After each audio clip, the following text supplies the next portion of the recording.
Olá, boa tarde.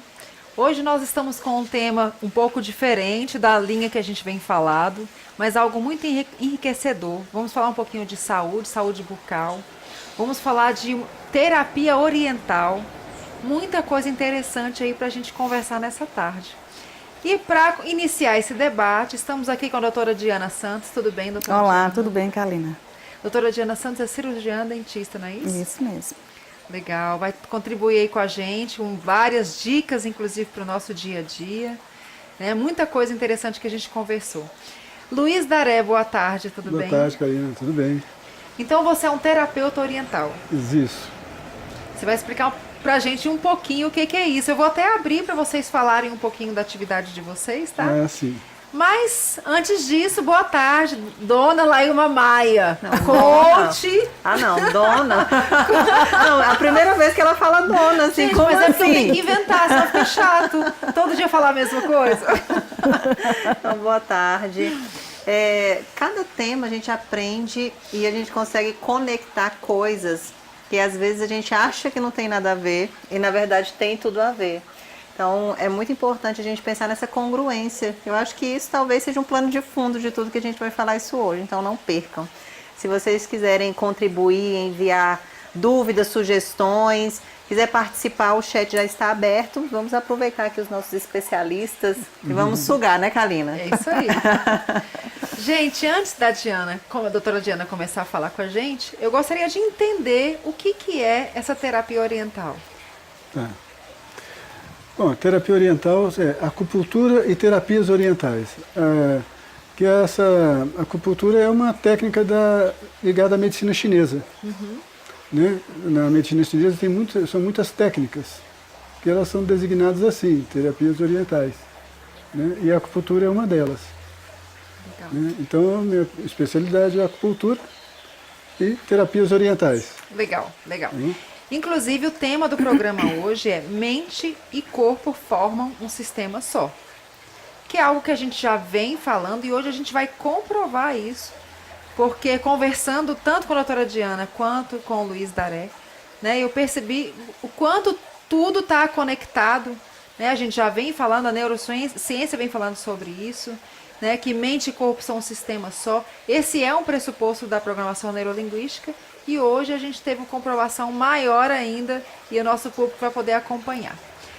Mas, doutora Diana, começando a nossa conversa, o nosso bate-papo, a primeira coisa que eu queria entender, a gente conversou um pouquinho antes do programa, é o que é reabilitação orofacial e quais os impactos. A gente, pela nossa conversa, eu percebi que tem impactos fisiológicos, quanto impactos psicológicos na vida das pessoas. Qual é o impacto e o que é isso?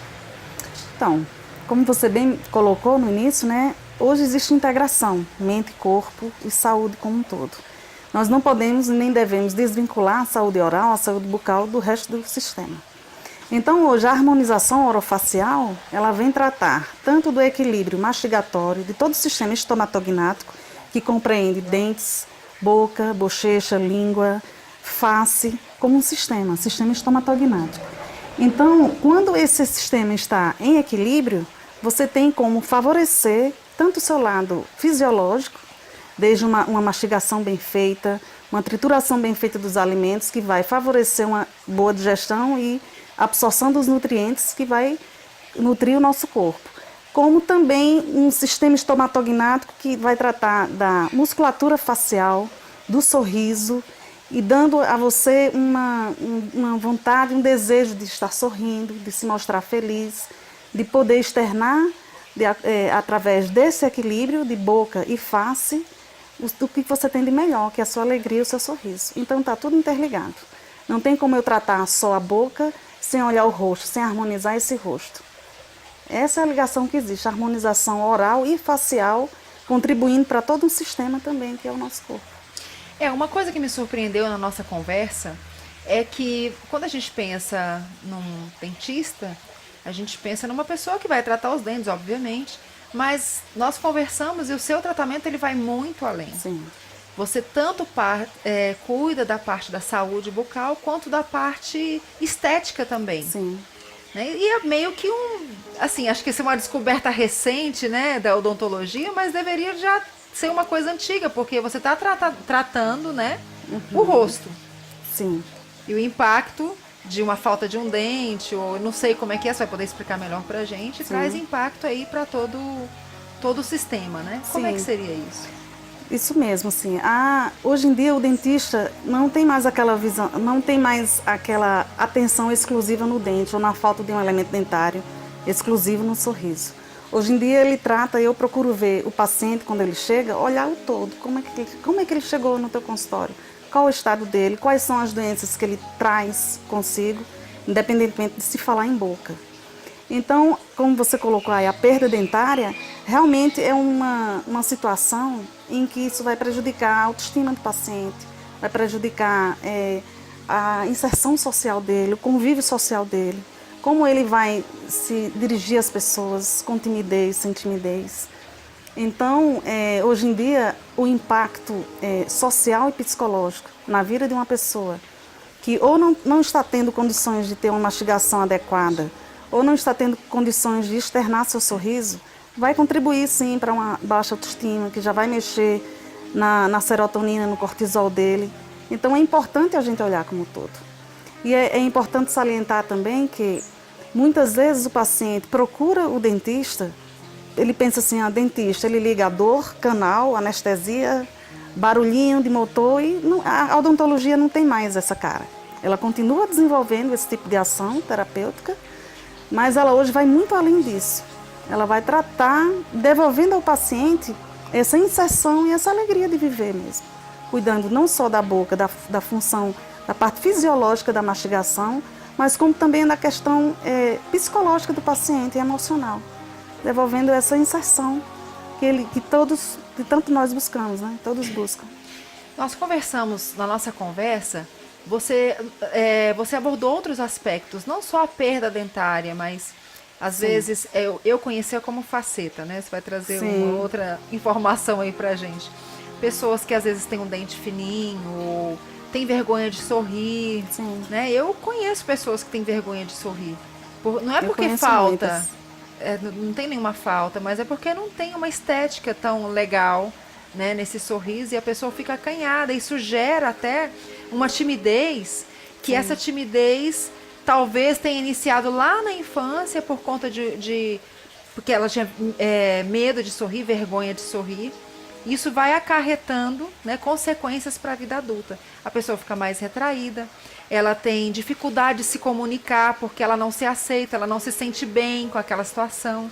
E aí ela fica num grupo social, ela fica mais retraída, ela não fala em público, ela não sorri com facilidade, né? Tudo isso são consequências. E às vezes não é só em função da falta dentária, não é isso? Sim, isso mesmo. Olha só, Kalina, nós temos diferentes tipos de pessoas e pacientes, pessoas que se nos apresentam, né? Há pessoas que não valorizam tanto o sorriso dela, se o sorriso está bem, se não está. Ela realmente, isso não é uma coisa que a incomoda. Mas há pessoas, Kalina, que sentam na minha cadeira e falam, olha, Dina, para mim, dente e sorriso é a coisa mais importante do mundo. Eu não me importo muito com roupa, com sapato, com isso, mas meus dentes, eles precisam estar bem. Porque eu amo sorrir e eu não quero sorrir e mostrar algo que eu não estou gostando.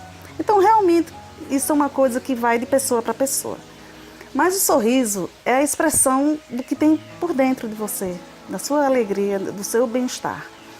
E nós temos hoje, na odontologia, diversas técnicas e diversas ferramentas onde nós podemos corrigir desde colorações, dentes mais escuros, ou dentes com espaçamento grande entre um outro, malformações dentárias, com as facetas, como você bem colocou, e as lentes de contato dentais, que nada mais é do que uma faceta um pouco mais fina. Então, para cada caso, vai existir uma indicação. E existem também correções e reabilitações, não só estéticas do sorriso, como de funções mastigatórias, com diferentes indicações de alcance em várias camadas da população. Eu estou aqui falando de um tratamento que talvez possa parecer que seja um pouco mais caro, mas essas mesmas lentes, elas têm diferentes materiais. Podemos tê-las em resina, em porcelana.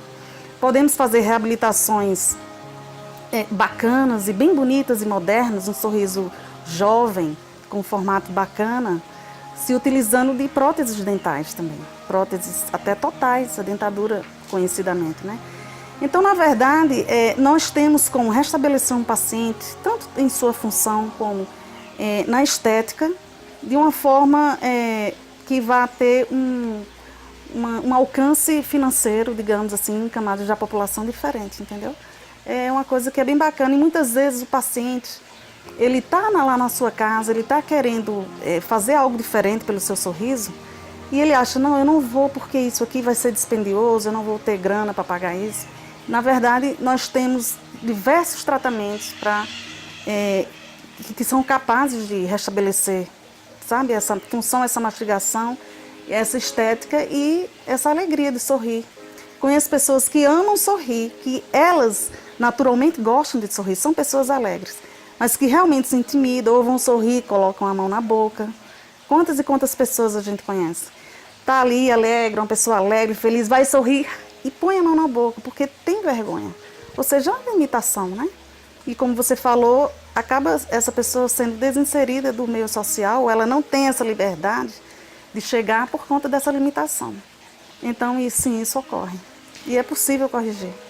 Doutora Diana, seria possível, eu não sei das regras mas eu sei que uma pessoa entrou em contato com o Papo de Graça. Sim. Falando que, viu, Laíma, ela... Conta a história, que você me contou, eu não me lembro com detalhes, você vai contar melhor. Sim, você me pediu para a gente lembrar e falar, dar exemplos de como uma pessoa pode sair de uma situação degradante, assim, talvez a pior possível, e voltar a ter uma vida social e uma alegria de viver. Eu acho que há mais ou menos 3 anos atrás eu estava assistindo o Papo de Graça e o Braulio lia uma carta para o Caio de uma pessoa que estava muito triste e querendo dar cabo da própria vida, né? Ela falou, olha, eu estou aqui com todo o aparato aqui para ir embora, para sair daqui do mapa. E ela relatou na carta dela, acho que umas 4 ou 5 vezes da questão do sorriso dela. Que ela estava com um sorriso muito prejudicado, ela não conseguia comer, não sorria, não gostava do que ela via, entre outras coisas que nós sabemos que é claro que isso não foi o único fator que a levou a querer ter essa decisão de tirar a sua vida, mas era uma das coisas que estava incomodando, né? Relatou até que no trabalho, acho que o chefe ficava criticando o sorriso dela, que ela deveria cuidar do sorriso, enfim.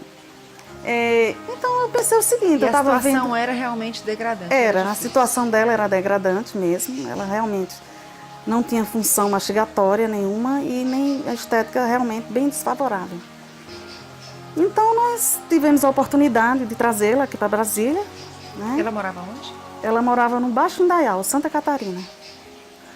E nós a trouxemos aqui para Brasília e nós pudemos fazer um tratamento nela bem bacana, assim, dentro de 3 dias.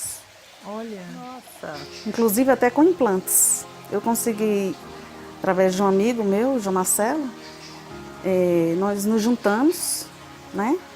E nós conseguimos reabilitar essa paciente. Ela inclusive gostava de cantar. Ela estava com essa atividade dela parada, tanto pela tristeza que ela estava passando, né? Como também pela oclusão dela. A dimensão vertical de oclusão, que ela não tinha mais. Então, o que é oclusão, Diana? Oclusão é o contato dos dentes superiores com os inferiores.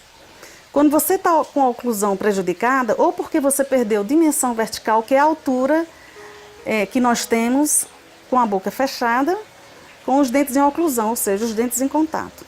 Como ela tinha perdido, ela já não tinha nenhum dente superior. E anterior, ela só tinha essa bateria aqui, de canino a canino.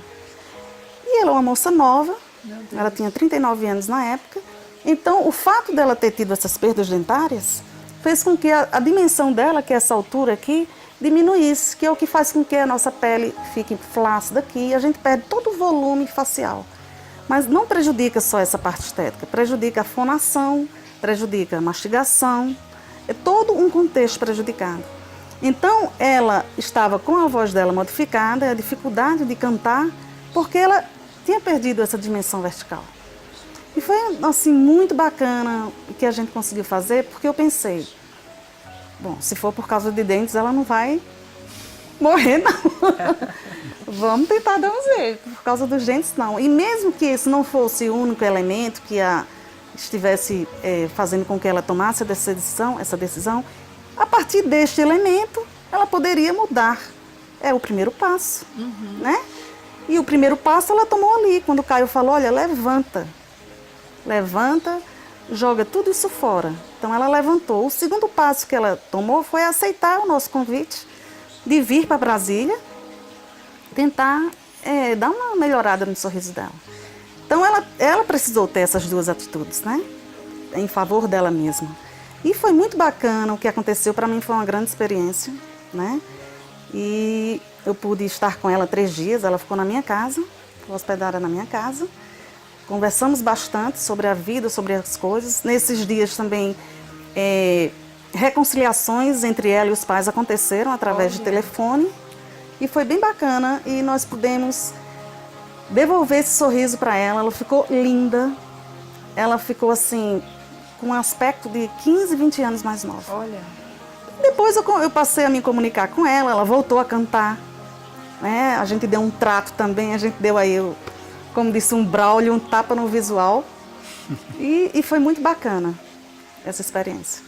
Nossa, que fantástico. Fantástico. E uma outra coisa que você me falou que chamou muita atenção, Lailma, que algumas pessoas, elas se acostumam toda a ter uma postura no rosto, né? Fechada, retraída, sim, que a pessoa vai vincando. Isso mesmo. Né? E quando a pessoa tá neutra, nem tá brava e nem tá séria nem nada, ela tá tão acostumada a fazer aquela cara de brava, né? Sim. Que o rosto já vincou, né? E a pessoa com cara de brava, mesmo não estando brava. Como é que é isso? Isso mesmo. Quando você tem o hábito, vamos falar primeiro da parte positiva, de sorrir muito, né? Você está sempre sorrindo. O que você está trabalhando no sorriso? Toda a sua musculatura facial. O primeiro é o músculo risório, né? No que você sorri muito, você está malhando esse músculo risório. E ele está fazendo o quê? Ele está levantando a tua bochecha. Você levanta o olhar, você abre o seu olhar, você ilumina o seu olhar. Sem falar na luz que você resplandece e na energia bacana que você passa quando você está sorrindo. Quando você não sorri ou você só faz aquela cara carrancuda, você começa a fazer também, vincar, né? Fazer aqui o corrugador, começa a marcar, você começa a ter toda a sua musculatura voltada para baixo para se fechar. De forma que, com o passar dos anos, as rugas que nós vamos formando, elas são indicativas do estilo de vida que a gente levou. Olha. Da escolha que a gente fez, se a gente escolheu sorrir, se a gente escolheu contrair a testa, se a gente escolheu ficar carrancudo. Então, as rugas que nós formamos, elas são dinâmicas, né? Então, ela vai ficando estática e vai marcando, de forma que, como você falou, a pessoa pode estar ali parada, sem nenhum tipo de emoção envolvendo a vida dela naquele momento, e ela pode ter uma cara carrancuda ou uma cara bacana, feliz, mais leve. E tudo isso tem a ver com a ginástica facial. Como você age diante das coisas, como você vê as coisas, como você se apresenta. Qual a tua primeira atitude? É um sorriso, é uma carranca?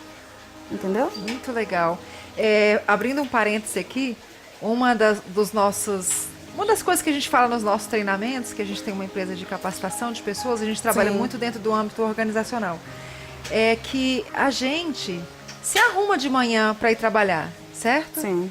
Dentro das nossas condições, a gente procura se vestir de forma adequada ao ambiente que a gente vai estar inserido no trabalho, né? Se você está numa empresa mais formal, a mulher vai procurar usar uma camisa, né? Uma saia, uma calça social, ou às vezes um terninho, vai procurar se vestir de uma forma mais formal. Se é um ambiente mais informal, ela já vai poder colocar uma calça jeans e tal, mas ninguém vai trabalhar de short, né? E nem vai trabalhar de biquíni. E nem a gente vai para a igreja à noite com esses trajes. Muito menos eu vou para o clube, né, de terninho.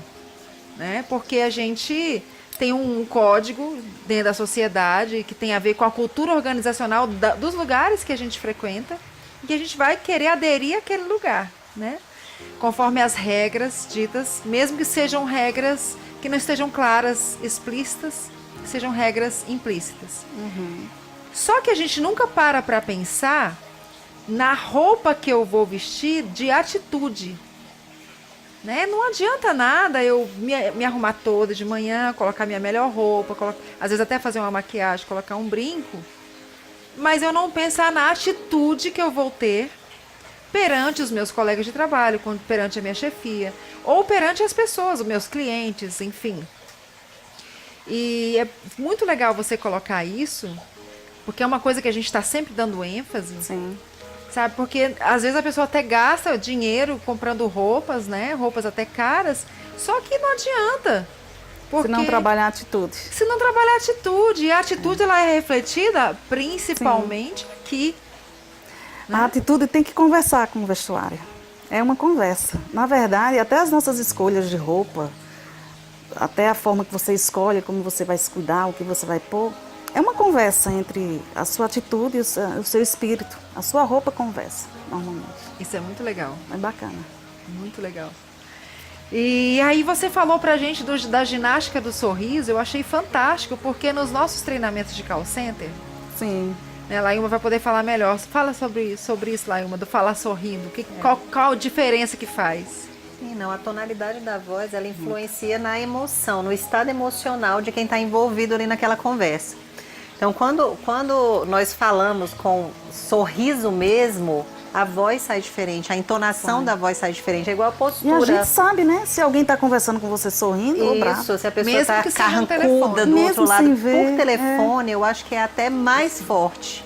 Sim. Porque pessoalmente você tem a imagem da pessoa ali na frente. Às vezes a tonalidade de voz não é tão interessante, mas até a postura, né, te mostra outra coisa. Isso mas mesmo. por telefone a gente não percebe, a gente não sabe qual a postura da pessoa, a gente escuta a voz. É.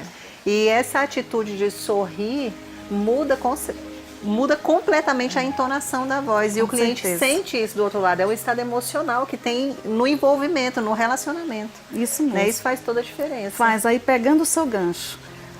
A gente percebe um sorriso até pelo telefone. Então imagina uma pessoa que quer se apresentar assim, sorrindo, e não o faz por conta dos dentes. Sim. Prejudica Então, o contexto de vida inteiro, prejudica o né? contexto, assim. Então, realmente é uma limitação. Tem pessoas que realmente não estão a fim de sorrir. E é uma escolha. Sim. Mas quando você quer sorrir e você não o faz por vergonha dos seus dentes, sendo que existem tantas alternativas para melhorar. E sabe qual o link que eu estou fazendo aqui, dentro disso tudo que você está contribuindo? Existem necessidades humanas básicas. E isso, gente, eu tenho constatado isso em vários momentos, em várias ocasiões. O Anthony Robbins traz a pirâmide de Maslow, complementa. E nós precisamos basicamente de 4 coisas para ter uma vida fluida, para se sentir bem, para ter plenitude, para seguir, para ter vontade, ânimo, engajamento para fazer as coisas. A primeira é a segurança. Depois é sair da mesmice, né? Além de você estar seguro, é você ter variedade, é você ter uma vida interessante, uma vida que te traz novidades, uma vida que te faz avançar, te faz crescer. E segurança, lembrando aqui, só para nossos telespectadores entenderem, a segurança é você ter moradia, você ter comida em casa, as necessidades básicas, né? As necessidades básicas atendidas. Então você tem segurança, você sabe que você tem uma casa para você ir depois do trabalho, né? Ou de onde que for que você esteja. Tem uma cama para você dormir, tem uma comida para você comer e seus filhos estão ali guardados. Na hora do problema, para onde você vai? Tem que ter um lugar que te proporciona esse ambiente seguro, né? De se sentir seguro. Nós temos também a necessidade de conexão, que é você se sentir aceito pelo meio, se sentir aceito pelas pessoas. E, além da conexão, a necessidade de ser amado, né? Não só de ser aceito, mas de ser importante, de se sentir querido, de sentir que faz sentido, que você não é só uma pessoa que está fora do contexto, que você faz sentido. E tem outras duas que foram acrescentadas depois, que é a necessidade de crescimento e a necessidade de contribuir. Além de você passar por tudo isso, de você ter essa contribuição, que são necessidades básicas humanas de vida. E quando tem alguma coisa que impede esse fluxo de acontecer, é como se houvesse uma trava. E não é só uma trava de realização, de você bater meta, de você conquistar as coisas. É uma trava de fluidez, é uma trava de você se sentir uma pessoa que merece, de você se sentir uma pessoa que pode, que você consegue, que você é capaz. Então essas coisas influenciam tanto. E esse é um exemplo. A questão do sorriso, não só da estética, mas às vezes a pessoa não se acha bonita. Ou às vezes a pessoa realmente está numa fase ruim, só vê coisas ruins e a pessoa não sente felicidade naquilo. Então, seja qual for a trava, é importante buscar essa aceitação. Porque antes da gente chegar aqui fora e ser aceito aqui fora, nós temos que nos aceitar aqui dentro. Senão não acontece. É isso aí. Muito legal. E que eu fiquei impactada com uma das coisas que a doutora Diana trouxe é que o sorriso muda até os níveis de serotonina. Sim. É isso? É verdade? Isso mesmo, serotonina, endorfina. Quando nós sorrimos, são liberados no organismo serotonina e endorfina. E isso vai ter influência não só no nosso bem-estar emocional, como isso vai ter influência também nas nossas funções sistêmicas. Então, o sorriso já está comprovado, inclusive a terapia do sorriso. Então, aí você pode dizer, mas como assim? Eu vou começar a sorrir do nada? Não, que tal você começar a agradecer pelo que você já tem e dar um belo de um sorriso de manhã, você está trocando de roupa, vai escovar os dentes, e você já começa a agradecer, poxa, eu levantei, eu estou bem, né? Então, você já dá um belo de um sorriso. Essa forma de iniciar já vai liberando endorfina e serotonina no seu organismo, que vai te beneficiar numa série de funções. Entendeu? E é uma forma diferente de você começar seu dia. Na verdade, nós escolhemos. Nós somos autores da nossa vida. Nós determinamos como nós vamos começar. Podemos fazer isso diariamente, numa atitude, pensando só no dia de hoje. E se você repete esse padrão durante todos os dias, você pode determinar, sim, o que você vai ter. Nós somos senhores da nossa vida. Então, nós podemos determinar, vou sorrir, vou trabalhar aqui meu risório e já estou liberando serotonina para o meu organismo, endorfina, e isso vai me trazer um bem-estar físico, mental e espiritual muito grande. E é assim. Muito legal. Doutora Diana, você poderia trazer mais cases para a gente, mais situações que você pegou no consultório, tanto situações extremas como situações do dia a dia mesmo, que às vezes a pessoa não sabe que ela poderia melhorar algo na vida dela, que é simples de fazer, acha que é uma coisa muito difícil, muito complexa. Você pode trazer cases pra gente? Então, um desses foi o que eu falei, né, dessa pessoa que nós trouxemos de Santa Catarina, mas nós temos outros diversos fatores na área odontológica em que as pessoas consideram que o caso delas é difícil e às vezes não é. Então, existem situações de pessoas que por exemplo, tem dores na articulação, por perdas dentárias, né? Pessoas que acham que o caso dela é difícil, ela não busca ajuda por achar que não tem solução ou por alguém já ter dito que não há solução. Nós temos casos assim, de pessoas que foram fazer suas reabilitações orais e a partir daí elas tiveram uma melhoria total na questão de problemas estomacais, entendeu? Na parte de DTM, de dores orofaciais, e são muitos. Na verdade, se eu for enumerar aqui, são muitos casos, né? E uma coisa muito bacana que tem acontecido na odontologia atualmente é essa harmonização que nós podemos levar para o paciente, do sorriso com a face. Então, às vezes, você quer dar uma melhorada no seu aspecto facial, na questão do rejuvenescimento, mas não quer entrar em tratamentos mais invasivos como a cirurgia plástica, não retirando o bacana que é o que a cirurgia plástica consegue fazer, mas às vezes você quer só fazer uma harmonização.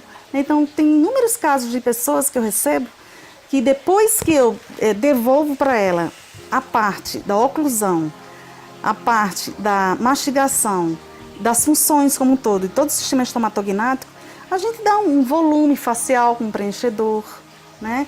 Podemos fazer uma nova arquitetura de lábio, coisas simples, com um mínimo de invasão. Podemos nos utilizar da laser terapia, que é uma terapia maravilhosa, não só para a dor, como também para essa parte mais estética. Ou seja, são atitudes menos invasivas que podem nos levar a ter um ganho de juventude, uma irradiação de luz na face. Em algumas sessões você consegue melhorias impressionantes no aspecto da pele, na saúde da pele, né? na remissão de casos de manchas, entendeu? De uma pele mais flácida. Então existem muitas coisas que a gente consegue fazer hoje com essa harmonização da odontologia, né? A harmonização orofacial, lançando mão dos preenchedores, dos botox. Uma coisa importante que eu quero falar também é o botox para bruxismo. Tem pessoas que sofrem muito com bruxismo, que é um hábito parafuncional de apertar os dentes, de ranger os dentes. E hoje em dia é possível tratar terapeuticamente o bruxismo através de injeções aqui no masseter de botox, onde você diminui a intensidade da mastigação. Então você vai levar um alívio para esse paciente, porque um paciente bruxômano, ele tem muitas coisas que o incomodam, desde a dor na ATM, como dores de cabeça, dores nos músculos das costas. E é realmente uma limitação. O botox ele entra com essa parte terapêutica também, não só a estética. Aí ele não vai mais ficar Ele vai rangendo? O botox você pode lançar mão dele colocando, dependendo da intensidade desse apertamento, desse bruxismo, você coloca o número de unidades de botox para aquele caso. Então, a ideia não é fazer com que o paciente não morda, ele precisa morder para mastigar, mas é diminuir essa força, essa carga mastigatória exercida pelo músculo masseter. Então, você pode diminuir essa força muscular, fazendo com que o paciente preserve os seus dentes um pouco mais. E isso também é muito usado em casos de pacientes que fazem, por exemplo, implantes dentários, onde ele vai precisar usar uma prótese total sobre esses implantes. E nós sabemos que o implante ele não é bom que ele receba uma carga imediata, logo após a cirurgia. Então é muito usado se fazer os implantes, essa reabilitação com prótese total e fazer botox no masseter. Por quê? Vai diminuir essa carga, automaticamente o teu paciente não vai ter aquela força mastigatória e os implantes vão se integrar com segurança. Nossa, que interessante. Então, cases são muitos e é muita coisa bacana acontecendo na odontologia. Muito legal. E eu gostaria que você trouxesse pra gente dicas práticas pro dia a dia. Porque até chegamos a conversar também sobre isso, porque às vezes tem algumas pessoas que têm problema de mau hálito, você vai trazer aí a palavra mais correta. Agora tem pessoas que não têm problema de mau hálito, mas todos nós em algum momento, né, pode, Sim. às vezes até uma situação emocional mesmo. Sim. Que a gente está vivendo e que dá uma má digestão. Isso mesmo. Né? E a gente não percebe muitas vezes. Então, o que você pode trazer de dicas práticas aí pra gente pro dia a dia? Ok, vamos lá. Dicas práticas, baratas e que só vai pedir da gente uma disciplina, um esforço, né? Que é, primeiro, a escova de dentes, né? É muito fácil escovar os dentes, é tranquilo, é acessível, né? Se nós tivermos uma disciplina de realmente deixar o mínimo possível de tempo resíduos de alimentos em nossa boca, a gente já vai estar eliminando aí uma gama de problemas dentários. Não só dentários, né, mas principalmente os dentários. Então, se você tiver uma disciplina de usar o fio dental, escovar seus dentes com regularidade após as refeições, especialmente antes de dormir, você já vai estar minimizando boa parte. Eu não diria todos, porque nós temos problemas dentários e problemas no nosso sistema estomatognático que são hereditários, que são de herança genética. Então, eu não posso dizer que a escova vai resolver todos os problemas, mas ele vai minimizar uma maioria esmagadora dos problemas que nós temos na boca. Fio dental, escova, higiene dental como um todo. Outra coisa que nós não podemos esquecer é a nossa língua. E aí entra um pouco a parte da halitose. A halitose bucal, porque na verdade nós temos também a halitose proveniente do estômago. A halitose é mau hálito. Mau hálito, exatamente. A halitose é mau hálito. Então, uma medida simples é você escovar e raspar a boca. Existem os raspadores de boca e hoje em dia existem até algumas escovas que no verso dela, atrás dela, você tem um raspador. Então, você raspa a sua língua e escova. Nisso aí, você já vai estar diminuindo um fator tópico, né, local, que é as papilas que estão presentes na língua. A nossa língua, se a gente não tiver cuidado, a gente vai ter ali um tapete de bactérias, porque ela é formada por papilas e as bactérias elas penetram ali. Então, se você raspar, cuidar, estiver escovando seus dentes, você já vai estar minimizando bastante uma chance de você ter uma litose. Agora, a litose, ela pode ser proveniente de problemas de bactérias que você tem no seu estômago. Então, se você já cuidou de toda essa parte bucal, já foi no dentista, já removeu placa bacteriana, que essa é justamente a importância da escovação diária e regular, é não deixar a placa bacteriana se calcificar dentro da boca, dando origem ao tártaro, né? E aos problemas periodontais que vão também dar essa possibilidade de uma litose. Se você já se revestiu de todo esse cuidado e você continua com a litose, então você deve procurar um médico gastroenterologista, porque ele vai fazer uma pesquisa de algum problema que você possa ter no seu estômago. Mas às vezes acontece da gente estar com essa litose e não percebe. O que a gente poderia fazer para perceber isso? Normalmente nós não percebemos, né, a litose, a não ser que ela seja num grau já muito elevado, porque quando você tem uma litose, que ela já é uma litose grau 4, eu posso estar aqui conversando com você ou com qualquer outra pessoa que esteja aqui próximo a gente e a gente perceber um mau hálito, né? Então, existem os testes que as pessoas falam de você ou colocar o vapor da boca aqui no dorso da mão, ou até mesmo lamber e cheirar. Essa é uma forma que pode te dar um elemento realmente para uma litose, né? Mas é interessante, se você tem alguém da tua confiança, geralmente todos nós temos alguém, que possa te relatar se você está tendo a litose de uma forma que seja perceptível, né? Então é interessante você ter alguém e, principalmente, se você está na dúvida, procura um profissional, procura um cirurgião dentista que ele vai te falar. Se você tem a litose, qual o grau da tua litose? E ele vai fazer toda essa pesquisa, tanto oral como sistêmica, do que pode estar causando essa litose. Eu achei super interessante, doutora Diana, a dica que você me deu de quem tá muito em reunião, como a gente, toma café toda hora, né? Que geralmente quem fica muito dentro de escritório acaba tomando café, muitos cafés por dia. Sim. De fazer pelo menos enxaguar a boca, pelo menos com água, né? Nem que seja só com água.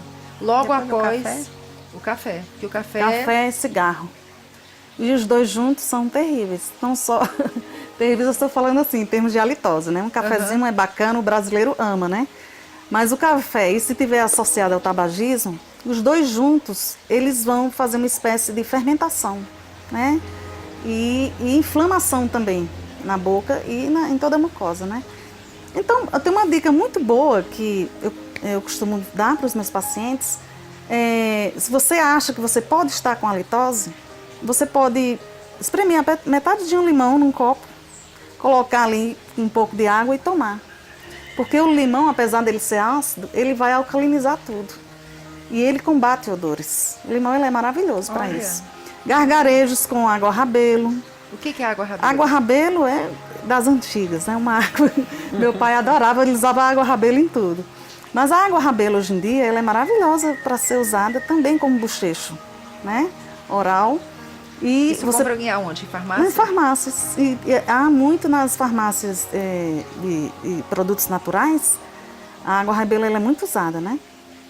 E quando você for usar enxaguatórios, não use enxaguatórios bucais com álcool, né? Porque o álcool ele resseca. E tudo que resseca a nossa boca deixa com que o ambiente esteja propício para as bactérias, para a fermentação. Porque a saliva, ela na verdade, ela é um enxaguatório bucal natural. Quanto mais saliva você tiver, quanto mais lubrificação nessa boca, melhor. Então, não só a ingestão de água vai deixar todo o seu organismo mais hidratado, como pensando nas mucosas que nós temos na boca, né? É importantíssimo que a gente beba bastante água, faça esses enxaguatórios que podem ser feitos, como eu falei, ou até mesmo com a própria água oxigenada, água rabelo, com bicarbonato de sódio, fazer gargarejos. É muito interessante, existem muitas coisas naturais que estão ao nosso alcance, que são até melhores, mais eficazes do que produtos mais industrializados. E São dicas simples e que funcionam. Esse gargarejo com bicarbonato, ele é para quê exatamente? Ele vai tanto trabalhar em bactérias que estejam ali se proliferando, porque o bicarbonato de sódio, ele desidrata ali a bactéria. Então a bactéria morre meio de sede, com sede, entendeu? E ao mesmo tempo ele vai estar tratando a inflamação tópica. A inflamação tópica que às vezes a gente pode estar desenvolvendo por uma série de fatores, até se você ficar pigarreando muito ou tossindo, você pode causar ali uma inflamação, aí já vem uma bactéria oportunista e se instala ali, também podendo promover uma inflamaçãozinha ali, uma infecção, não só na garganta como nas gengivas como um todo. Então o bochecho e um pouco de gargarejo costuma alcalinizar também essa região e diminuir a possibilidade de mau hálito. Doutora Diana, o que você tem para nos dizer sobre essa dieta maluca aí que as pessoas estão fazendo? São 30 horas sem comer? Não sei, inventaram uma outra dieta agora. Antes falavam que a gente tinha que comer de 3 em 3 horas. Né? Agora não, agora é um jejum absurdo aí que as famosas estão fazendo aí. Eu imagino que esse jejum prolongado vai provocar uma halitose, né? Provoca. O que você falaria sobre isso? Olha só, em primeiro lugar, falando sobre a dieta, eu acho que a melhor dieta é aquela que te faz se sentir melhor, que não é tão restrita. A melhor dieta, eu acho que é o equilíbrio. Sabe, o equilíbrio dos alimentos, você saber escolher, você ter escolhas de vida. Eu acho que quanto mais natural a gente come, melhor. Entendeu? Agora, com relação ao jejum, existe um paradoxo muito grande em relação a isso, né? Porque o jejum é sabido que ele pode ser muito benéfico para o organismo. Eu li alguns artigos há 3 meses atrás, falando que o jejum, ele promove o crescimento do GH, né? A proliferação do GH, que é o hormônio do crescimento, né? O bom funcionamento. Então eu acho que, na verdade, tudo é muito relativo. Às vezes o que pode funcionar para ti não funciona para mim e vice-versa.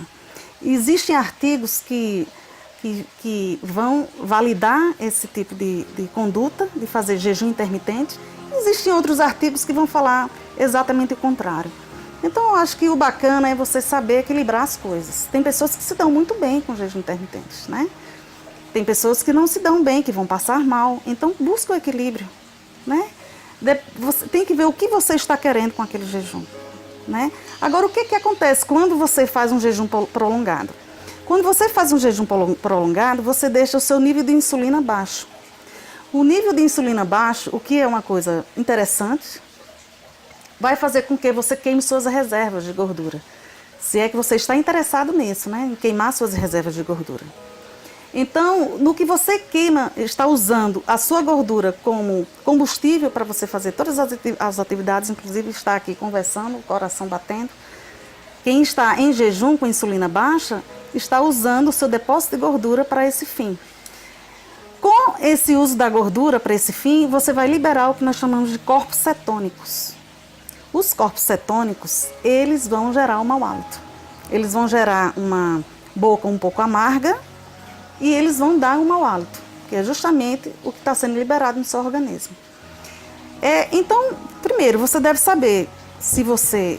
primeiro, você deve procurar um médico que entenda muito bem desse tipo de dieta, porque existem pessoas muito esclarecidas e preparadas para isso, para saber se é o teu caso, se está indicado.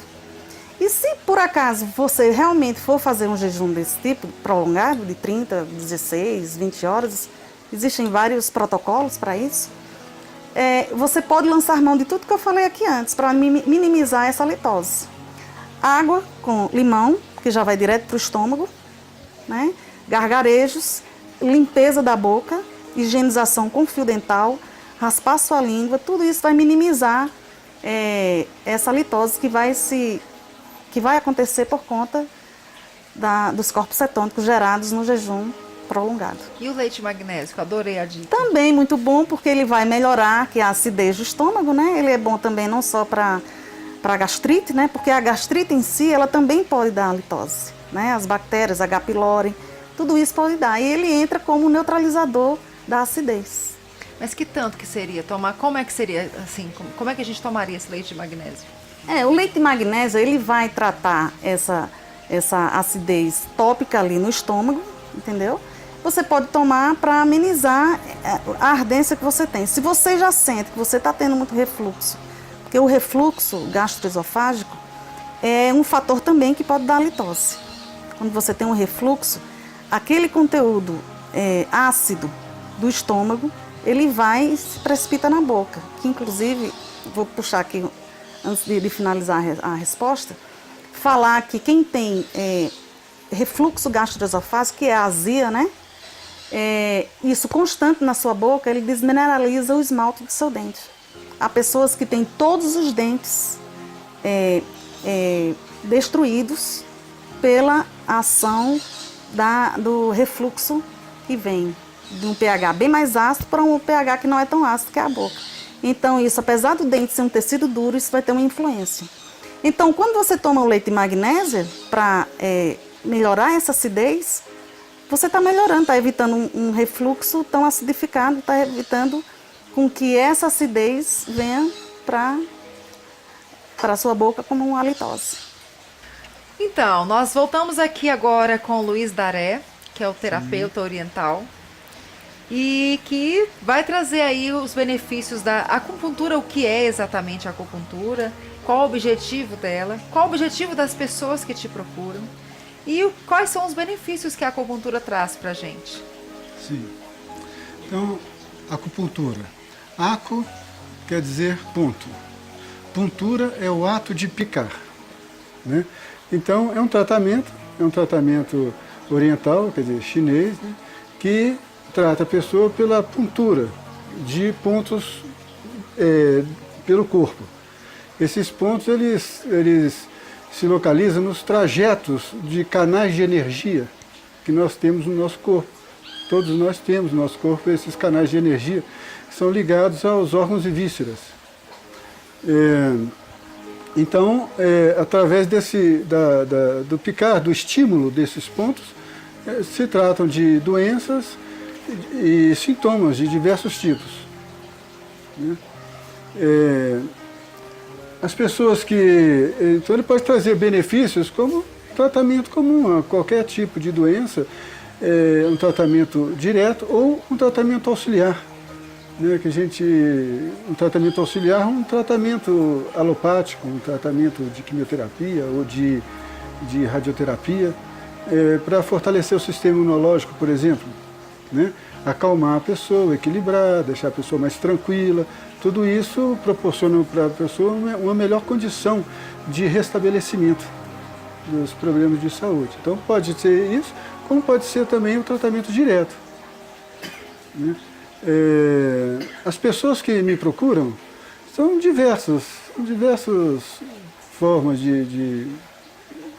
que me procuram. Tem muitas pessoas que me procuram por questões de estresse, de dores musculares. Muitas pessoas me procuram por, às vezes, sintomas de nervosismo, dores de cabeça, né, cefaleias agudas, problemas mais crônicos, como doenças degenerativas, depressão, né, tanto pessoas com mais idade, quanto jovens, crianças, adolescentes, diversas pessoas, diversas formas de procurar também. Legal.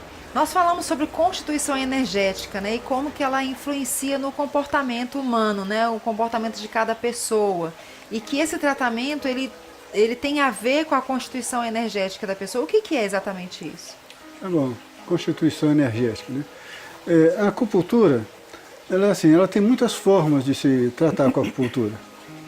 Tem muitas formas de se tratar. Ela pode se tratar de forma sintomática, ou seja, a pessoa tem uma dor de cabeça, vai e coloca umas agulhinhas para tirar a dor de cabeça. A pessoa tem uma dor na mão, coloca uma imobilidade na mão, coloca umas agulhinhas para tratar desse aspecto específico, né? Uma dor na perna ou um sintoma qualquer. Então pode ser tratado de forma local ali. E como também pode ser tratado isso de forma sistêmica. Quer dizer, o que isso tem a ver com os órgãos e vísceras, com o corpo como um todo, né? E nessa parte sistêmica também tem algumas formas de se lidar com a acupuntura. No meu caso, eu tenho um foco numa técnica da acupuntura chamada acupuntura constitucional, né? Que é uma técnica utilizada pelos chineses antigos, né, para fazer para a pessoa não adoecer, para fazer a manutenção da saúde, né? E para fazer isso tem que conhecer como funciona o organismo da pessoa. E esse funcionamento, né, esse conhecimento é a constituição energética, que é a diferença de energia, se dá essa constituição energética a partir da diferença de energia entre os órgãos. Diferença de energia entre os órgãos. O que é isso exatamente? Então eu vou explicar. Que na acupuntura, tudo na medicina chinesa, na acupuntura, se faz a partir de uma coisa chamada 5 elementos, que é o pensamento que a acupuntura, que o chinês tem da energia da natureza, do universo como um todo. Nós estamos dentro da natureza, dentro do universo, nós estamos dentro dessa energia, essa energia está dentro de nós também. Então são esses 5 elementos. O entendimento que ele tem disso, a forma que ele arranjou de compreender isso, são esses 5 elementos, que é a madeira, fogo, terra, metal e água, né? Esses 5 elementos, eles são interdependentes, quer dizer, um gera energia para o outro. A madeira gera fogo, fogo gera terra, terra gera metal, metal gera água e água gera madeira. E se a gente for observar isso na natureza, é assim também, né? E então eles geram um, gera o outro, mas a água pode aumentar muito, ou pode diminuir muito. Então vai desequilibrar, porque um gera o outro, chega um ponto que vai faltar para alguém, né? Como o fogo também pode aumentar muito ou pode diminuir muito, então tem que ter um controle. Então um controla o outro, né? Um controla o outro, um elemento controla o outro. Então a madeira controla a terra controla a água controla o fogo controla o metal controla a madeira. Então é um sistema de geração e controle, né? Então esses são os 5 elementos, né? E essa acupuntura, e que isso tem a ver com a gente, com a pessoa, né? Cada elemento desse tem um aspecto da vida relacionado a ele.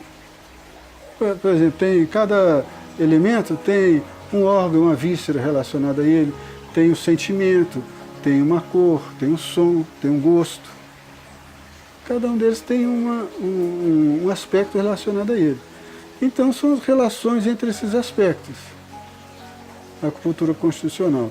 E é exatamente a diferença de energia entre os órgãos. Então, por exemplo, uma pessoa pode ter muita energia no fígado, por exemplo, que ali é o elemento madeira. O sentimento relacionado ao elemento madeira é a raiva. E pouca energia no pulmão, que é o elemento metal. O sentimento relacionado ao elemento metal é a melancolia. Então essa diferença de energia entre esses 2 elementos de uma pessoa atribui à pessoa uma constituição. Essa especificamente chamada Tai Yin, né? Essa pessoa tem características relacionadas a essa diferença de energia. Um exemplo nesse caso, né? O fígado, ele no caso do elemento madeira, que é relacionado ao fígado, o sentimento relacionado a ele é a raiva. O pulmão, o sentimento relacionado a ele é a melancolia, o elemento metal. Se ele tem muita energia no fígado e pouca energia do pulmão, então ele tem a melancolia do outro lado. Então essa pessoa com muita energia no fígado teria uma tendência à raiva, né? Mas do outro lado tem a melancolia, né? Como é que o melancólico é raivoso? Então essa pessoa pode ter uma tendência assim, à severidade, né? A não conseguir expressar, a raiva, não conseguir colocar para fora, e assim, e isso aí tem reflexos no corpo e na forma de ser. Né? Você falou também do medo, né, que é relacionado ao rim. Sim, aí tem isso também. O rim, o sentimento relacionado dele é o medo. Né? E agora, esses sentimentos, eles são naturais das pessoas. A gente tem esses sentimentos naturalmente. Né? Ou seja, o elemento, no caso do fígado, é raiva. No caso do coração, é alegria. No baço, que a gente chama de baço pâncreas, é a reflexão. No caso do pulmão, é a melancolia. No caso do rim, é o medo. Né? Então, são sentimentos naturais. Né? A pessoa pode ter o medo, e o medo excessivo pode paralisar a pessoa. Mas, se a pessoa não tiver medo, ela pode se machucar. Sim. Se ela não tiver medo, ela vai pular de um prédio. Né? Sem paraquedas. Equilíbrio, né? Pode se machucar. Então, não é bom nem pouco nem muito, é o equilíbrio. É o que a acupuntura promove, o equilíbrio. Também a raiva no sentido assim, da energia transformadora. A energia transformadora. Se a pessoa for fazer uma competição de 100 metros rasos, né? Se ele não tiver aquela força de transformação, né? Ele pode até ter um pouquinho de raiva ali, que é a forma de dizer.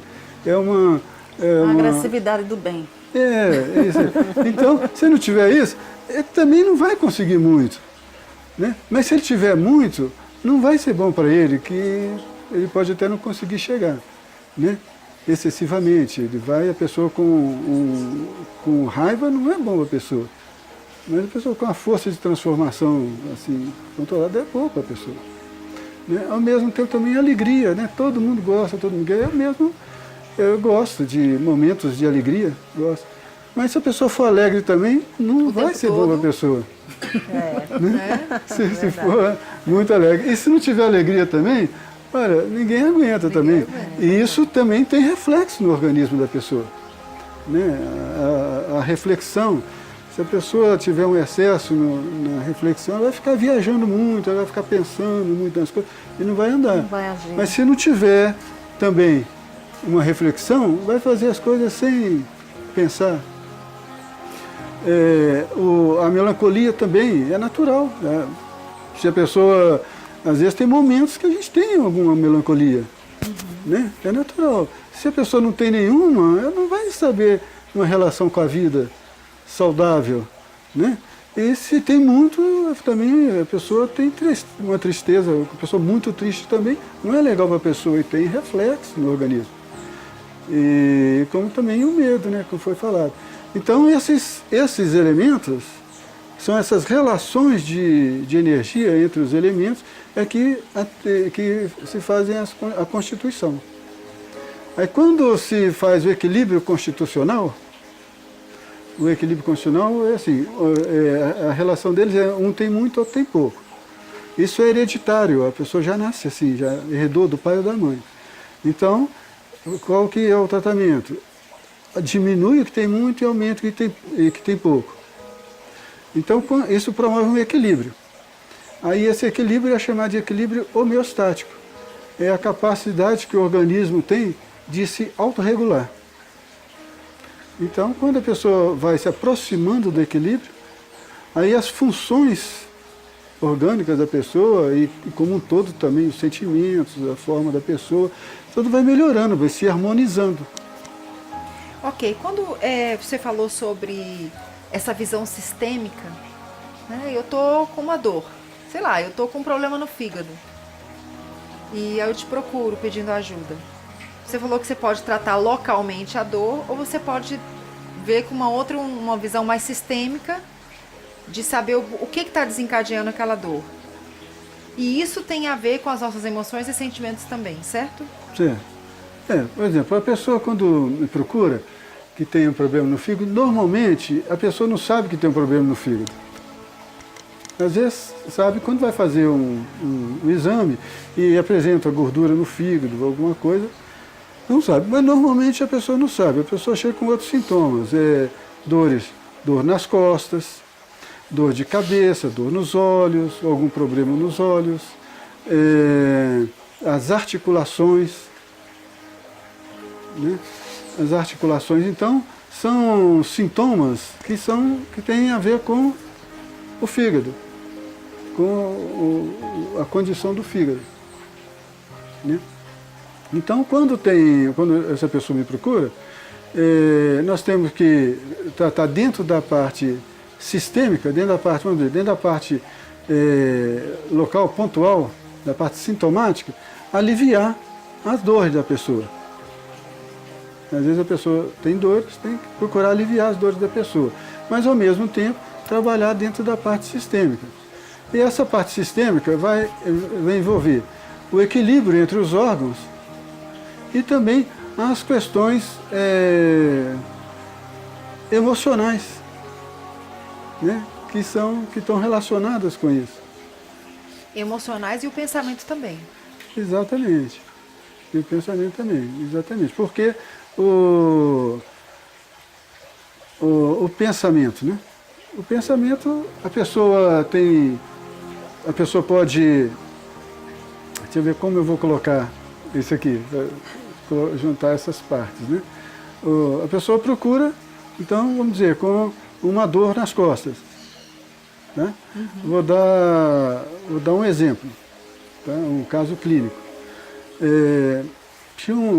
Procurou, já tem alguns anos, uma moça, me procurou casada, ela jovem, e ela me procurou que tinha uma dor específica na parte do corpo, né?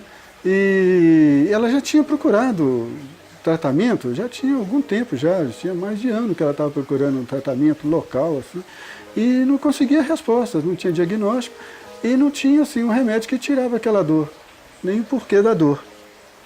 E ela me procurou, eu não lembro assim por onde é que ela me encontrou, mas ela me procurou, e nós começamos a fazer o tratamento. Então, o tratamento dentro da constitucional, a acupuntura constitucional, ela não foca o sintoma no primeiro momento. Se a pessoa tem a dor, ela procura minimizar a dor da pessoa. Mas no primeiro momento ela não foca um sintoma, ela foca o equilíbrio, né? E o equilíbrio pode resolver o sintoma, né? Quando não resolve, a gente vai pontualmente e fica mais fácil de resolver. Então nós fizemos esse tratamento e as dores da pessoa foram melhorando. Foi melhorando, foi ficando mais confortável, mas ela ainda tinha um incômodo. Ela ainda tinha um incômodo porque ela não sabia por que tinha acontecido. O que tinha acontecido? Não tinha resposta. Caiu do céu? Ela não tinha resposta. Então era uma coisa que não se sabia muito.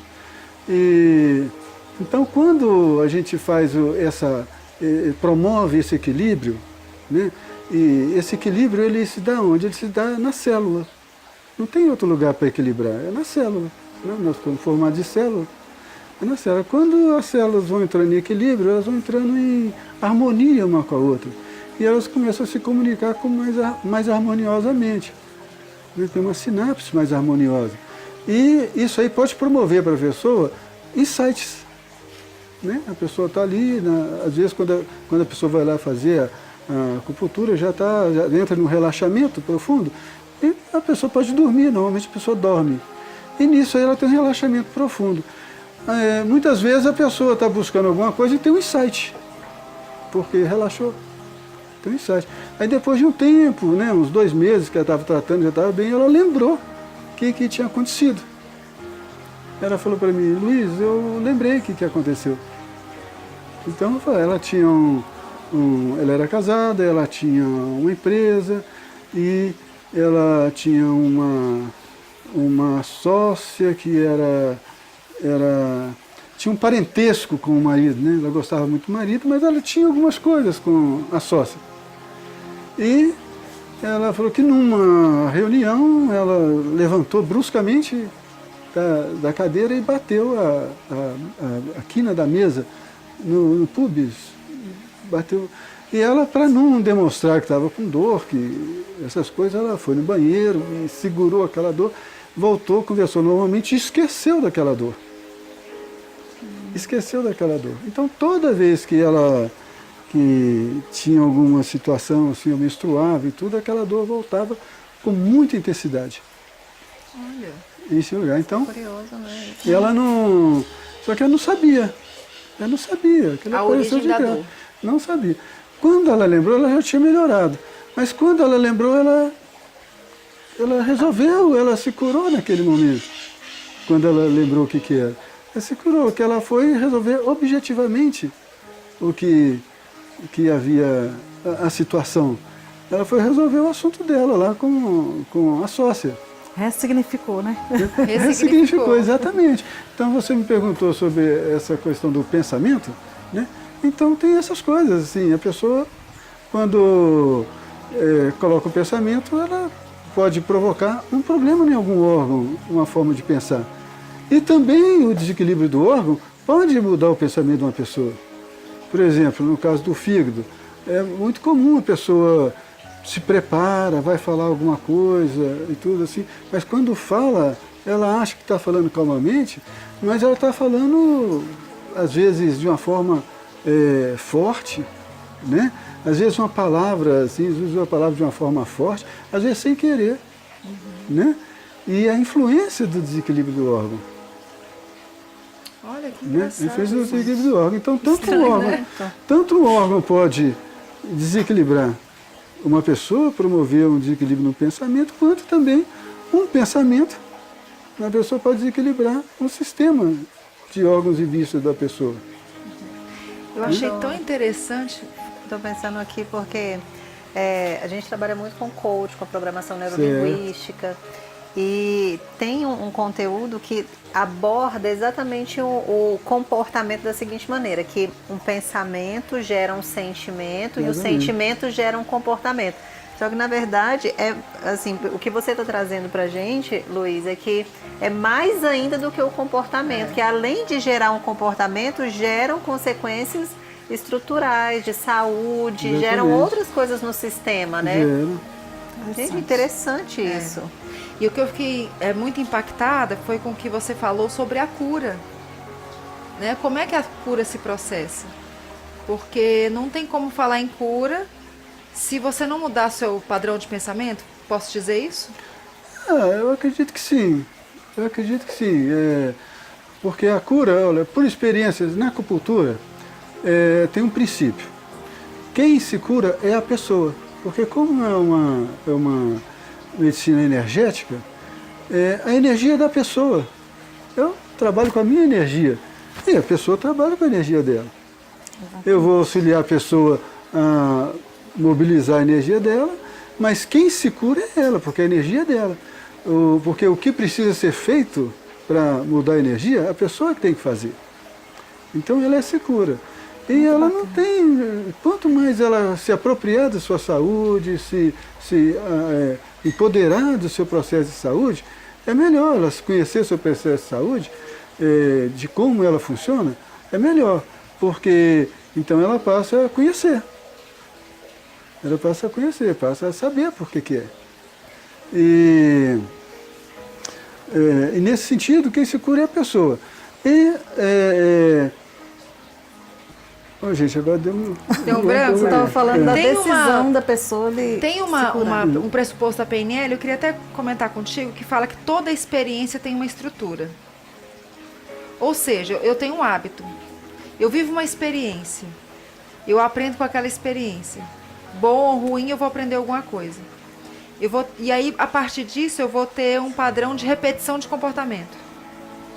Só que às vezes eu repito o comportamento que me faz mal. Eu aprendi em casa, aprendi com os meus familiares, aprendi na escola, sei lá. Mas eu repito aquele padrão sempre. E que para eu ter uma resposta diferente, eu tenho que quebrar a estrutura daquela experiência. Eu tenho que mudar a estrutura daquela experiência. Né? E será que às vezes a cura não tem a ver com padrões de comportamento? Ou a falta da cura? Não tem a ver com padrões de comportamento que a gente tem? A gente retroalimenta, às vezes, tantas coisas ruins e que fica fortalecendo o que não deveria fortalecer? Tem um aparelho que se usa na acupuntura chamado eletroacupuntura. É um aparelho de estímulos elétricos, né? Aí ele tem uma série de ondas diferentes, né? Que são padrões ali de estímulo diferentes, né? E ele vai variando. Por quê? Porque o cérebro acostuma com tudo. Você começa a fazer um determinado padrão, o cérebro acostuma. Daí a pouco, ele não faz o efeito mais que precisaria fazer. Aí muda o estímulo, muda a onda, né? Aí ele pega e começa a responder melhor. Daí a pouco ele acostuma, então muda para outra onda. Aí ele começa a responder melhor. Então o cérebro acostuma com tudo.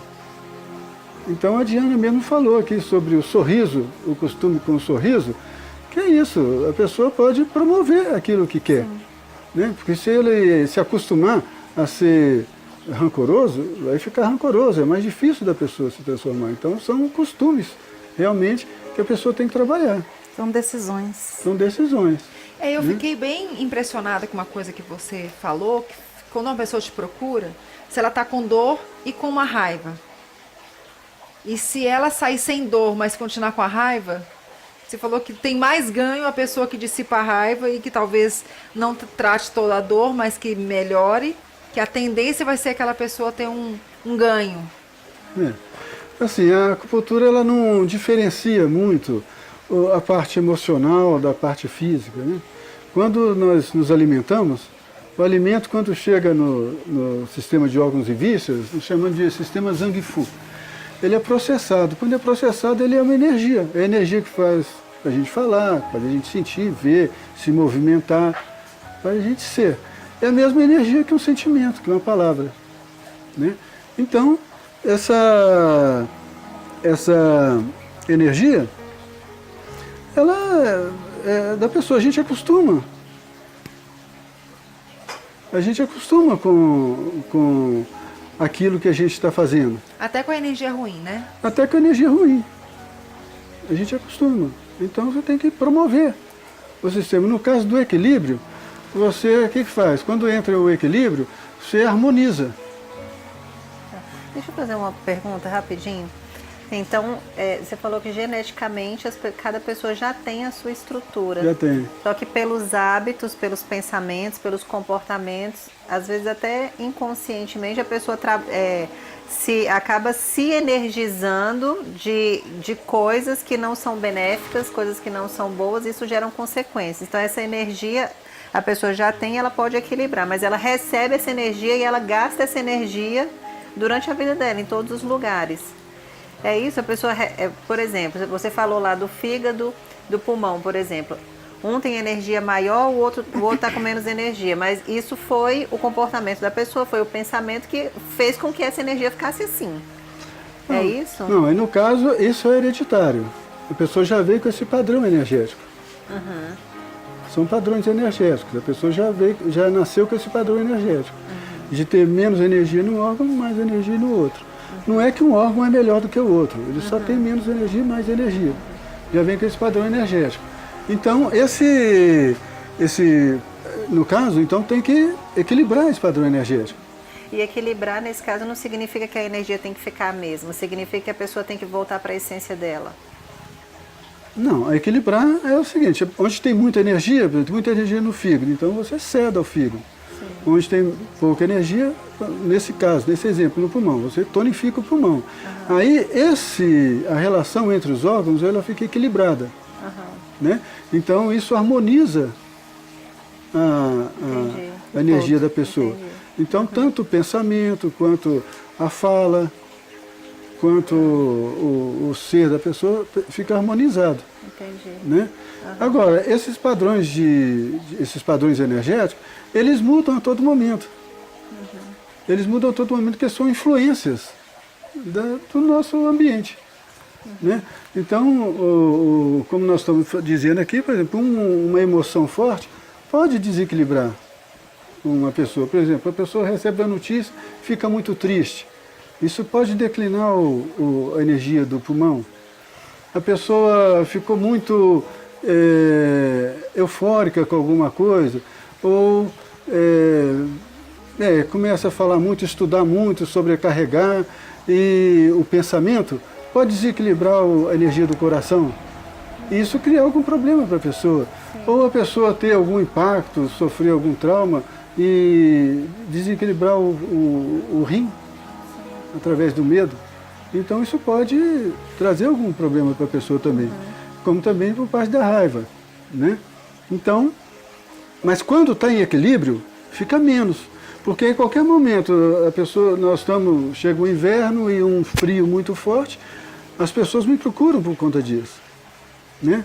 Então, às vezes tem pessoas que têm problemas respiratórios, outras pessoas ficam tristes e não sabem, e reagem diferente diante das circunstâncias do cotidiano. E às vezes não entende por que está reagindo daquele jeito. Né? Então você equilibra, você tonifica e orienta a pessoa a tonificar ali o pulmão, a preservar a energia do pulmão, ela melhora. Né? Como também a pessoa tem um exemplo. Vou dizer um exemplo, teve um período de chuvas muito intensas aqui.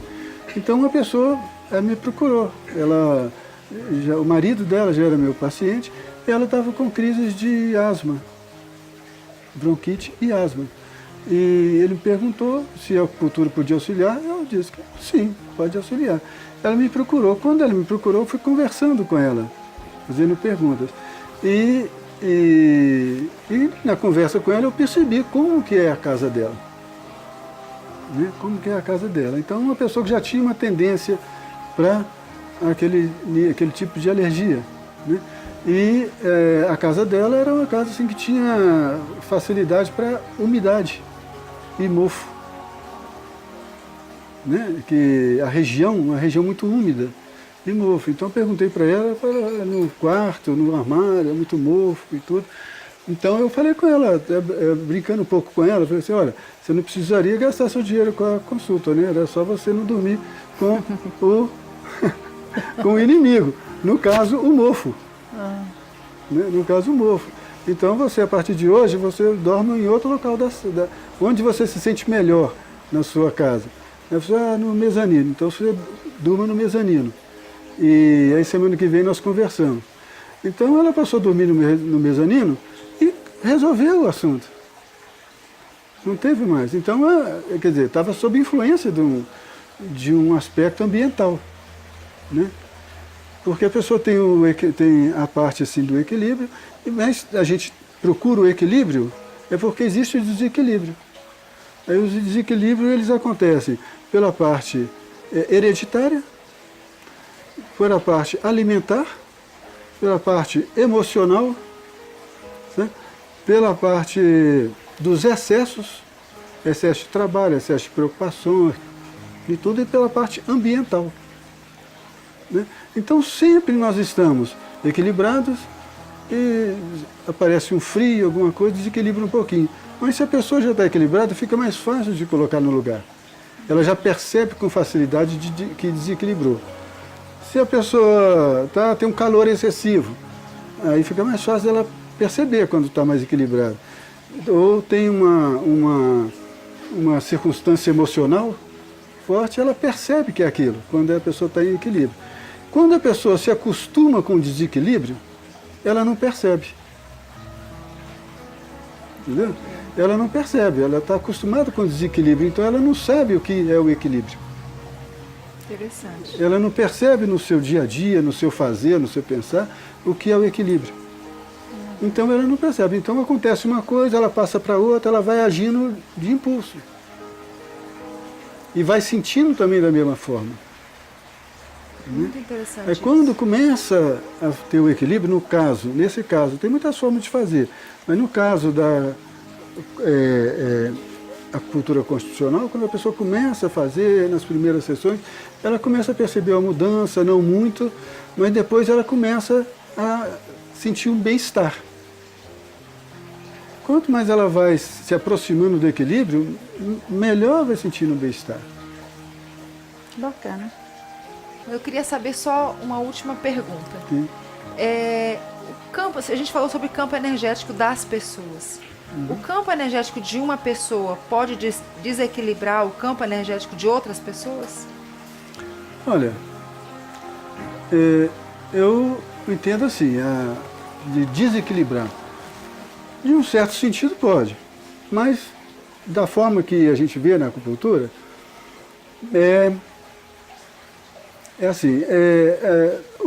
são padrões energéticos. Nós trabalhamos com a acupuntura com padrões energéticos. E tem determinados padrões energéticos que eles promovem uma energia que o chinês chama de energia perversa. É um nome forte porque é uma energia forte. Sim? Então esse padrão que promove essa é chamado de ascensão do yang do fígado. Ele é acionado por uma combinação da energia do fígado com a energia do estômago. E essa energia do estômago, ela acontece por conta de uma questão emocional.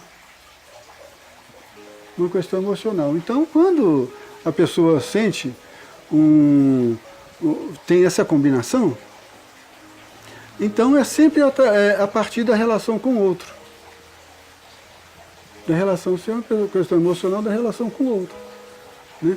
E se ela deixa dentro de si se mover por uma energia mais raivosa ou de mágoa ou de qualquer coisa, pode, nesse sentido, pode promover essa ascensão do yang do fígado que promove essa energia perversa.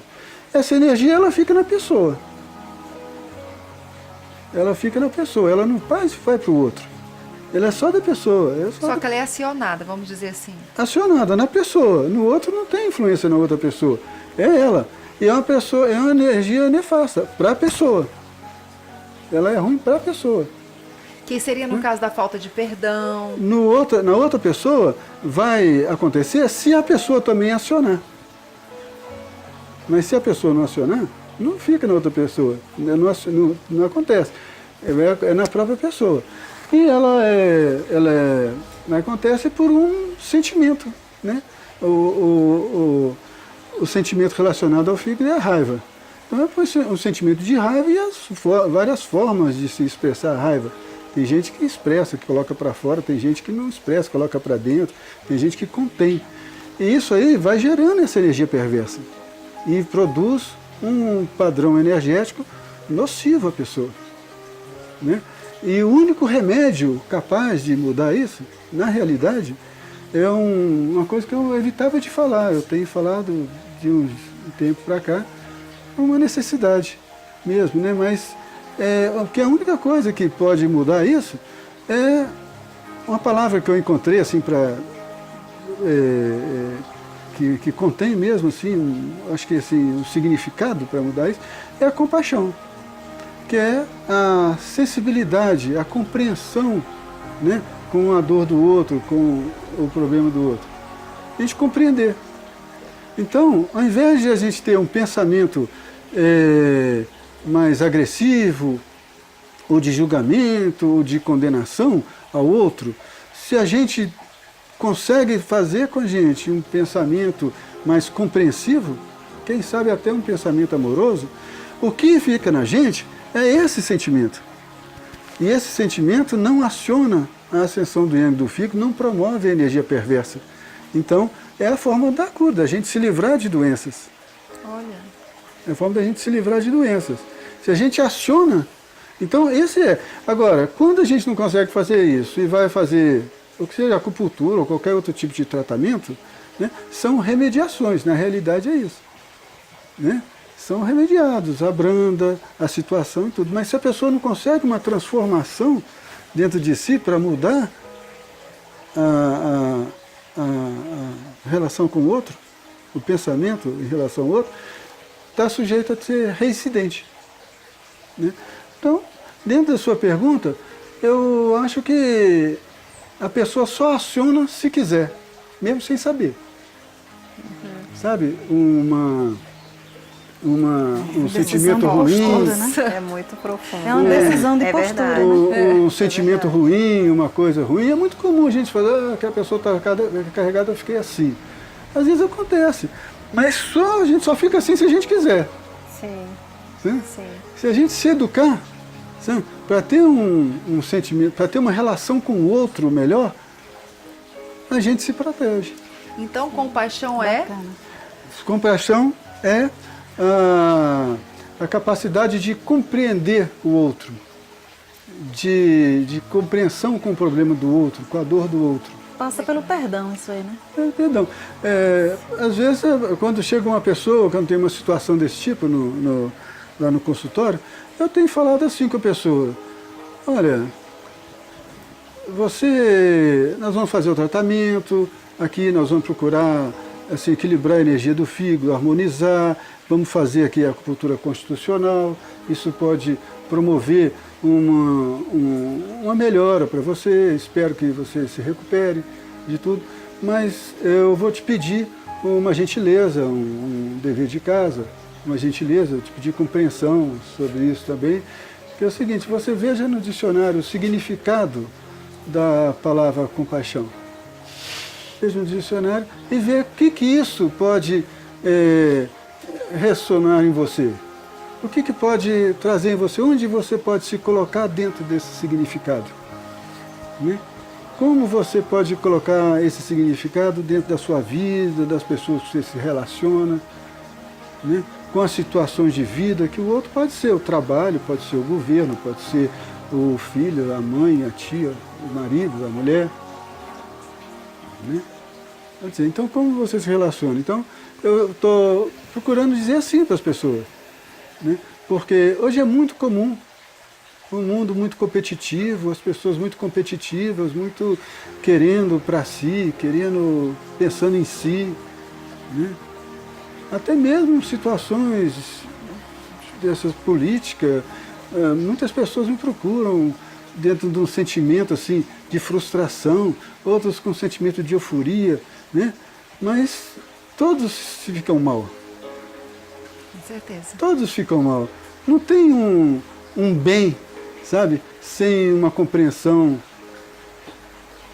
do outro. Com certeza. Né? E isso, no caso, são essas energias. E quando eu lido com isso, são essas energias. O negócio é não acionar a ascensão do yang do fígado, não acionar a energia perversa. Parece até um pouco de egoísmo, né?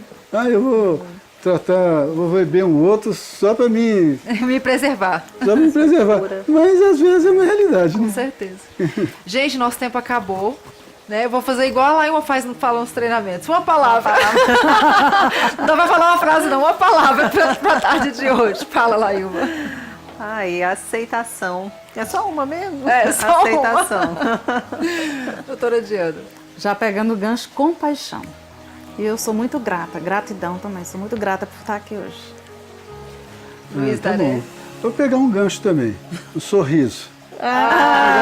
Muito lindo. É a palavra da Diana. Bem, a minha bacana. palavra é compaixão. Ficou marcado, né? Compreensão com a dor do outro. E, gente, até quarta-feira que vem. Esse programa foi maravilhoso. Agradeço de todo o coração a presença da doutora Diana, Luiz que Daré, agradeço. Laíma Maia. Quer deixar um beijo aí, pessoal? E quarta-feira que vem, estamos de volta. Quarta de novo. Queria deixar uma mensagem, um beijo, um abraço, convidar todo mundo para curtir o nosso canal. Exatamente. Aproveitar essas oportunidades. E, gente, não é difícil colocar em prática. Essas dicas eu aprendi muito. Vamos colocar em prática. Compreensão do outro, isso é muito verdade. forte. Muito forte. Um abraço, até quarta-feira.